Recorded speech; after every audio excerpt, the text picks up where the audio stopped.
sila. Talagang pinuntarya nila si Senator Marcoleta. Nauna pa ninyong pinakulong si Senator Marcoleta kaysa kay Martin Romualdez. Nasaan naman ang ustisya dyan? Nasaan naman ang katarungan dyan? Mula ngayon, kayo mga pobre, i-xerox nyo na lang ang manok. Wala kayong ulamin, i-xerox nyo ang galunggong. Kasi sabi naman ng abogado nila, ay yan ay original na rin.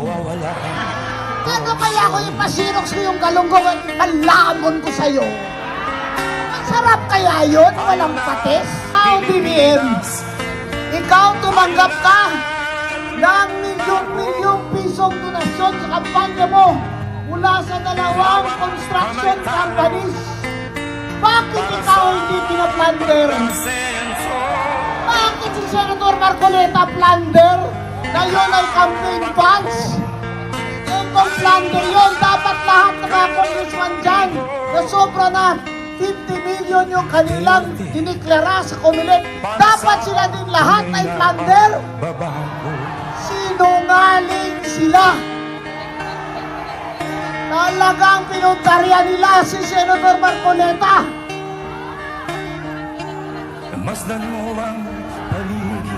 BBM, hindi kami bangag. Alam namin na si Bunoan, kunyari isistintitis mo para mapagtakpan lamang ang mga galamay mo sa tabi mo. Hindi kami bangag. Alam namin ito ang punong-dulo ng lahat na kasakiman ng pagnanakaw ng flood control funds ay nanggaling mismo sa kamay mo dahil ikaw ang pumirma. Ikaw ang pumirma ng budget na pinakarumbentuman na pagnanakaw sa kaban ng bayan. Ikaw, BBM, ang pumirma. At hindi kami bangag para hindi namin malaman na alam na ng lahat ng sinasabi ni Saldico ay totoo na siya ay nag-insertion kayo ng 100 billion dyan sa flood control at ang 25 billion na sinasabi ni Saldico ay hinatid niya mismo sa bahay mo, BBM. Ngayon, sino ang mananagot sa flood control? Nauna pa ninyong pinakulong si Senator Marcoleta kaysa kay Martin Romualdez. Nasaan naman ang ustisya dyan? Nasaan naman ang katarungan dyan? BBM, hindi kami bangag.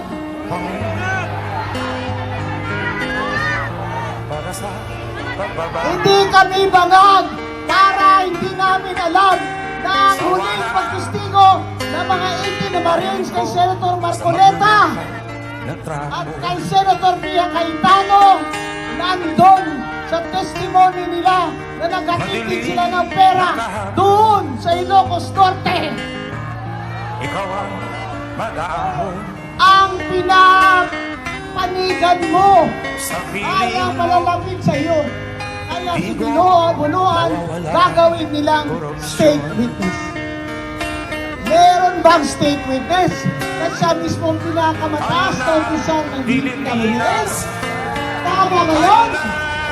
Tama ba? Gusto lang nila, sabi si Bunuan, na si Romualdez ang mastermind para tumigil na tayo lahat. Pwede bang si Romualdez lang ang mastermind? Yun ang mga tinutukoy ni Senator Marcoleta sa kanyang Blue Ribbon investigation kung kaya pinatigil, kaya nila inagaw ang Senate presidency para tumigil si Senator Marcoleta ng kakaimbestiga kung sino ba talaga ang mga hinatiran ng pera ng mga bodyguard ni Saldico. At sinabi nila, naghatid din sila. Sinabi nila, nasa news yan, naghatid din sila ng pera. Si Saldico mismo ang nagsabi sa kanyang video, naghatid siya ng pera, 25 billion kay BBM. Ang sagot lang ni BBM sa atin, nung sinabihan siya na nagrarally tayo, sabi niya, They can rally.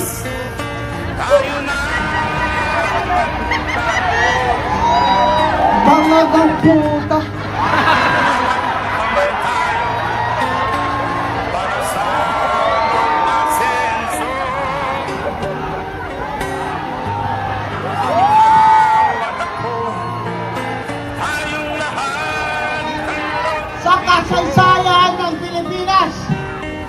Sa kasaysayan ng Pilipinas, kasama na yung ama niya na diktador.